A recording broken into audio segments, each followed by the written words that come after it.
Okay, boys and girls, welcome back. In this video, I just want to talk really briefly about APIs and using them with Bass.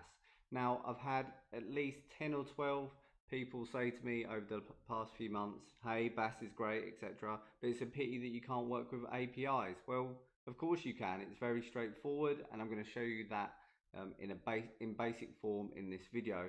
So for this demonstration, I've come to a site called www.proxylist download. I'm going to put the link in the description, guys, and we're going to work with this. And basically, it's a site where you can download free proxies using an API.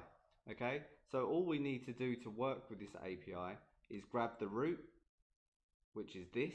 Okay, and then we just need to add on to the end the type of proxy that we want. We can put in HTTP, HTTPS, SOCKS 4, SOCKS 5, and that's the only thing that is definitely required. So we can just add that onto the end of the route URL.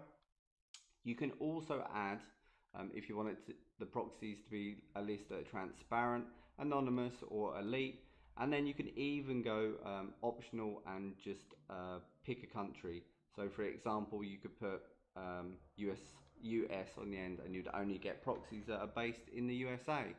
So what I've done in Bass is made a quick example. All you need to do is, let me just get rid of this so I can show you building it from scratch. So we go to our HTTP client, okay, and then we pick get. So we make a get request, and where it says URL, I've just done the API call in its most basic form, which is the route code here, route URL, and then I've just stuck on the end this question mark type equals HTTP. Okay, guys? And that is it. You don't need to touch anything else at all. Hit OK. And the next thing you want to do, so it's made the call and it's got the data. So what we want to do to be able to put the data that's come back in the list is just hit the content option here, and then leave it as auto. You can call the variable whatever you choose, but save content is fine for now.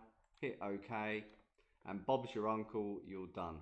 So if we go here and move the execution point to the start, make the API call, put the content in a variable called a saved content, and we go to our bug icon here where we can check our resources and variables.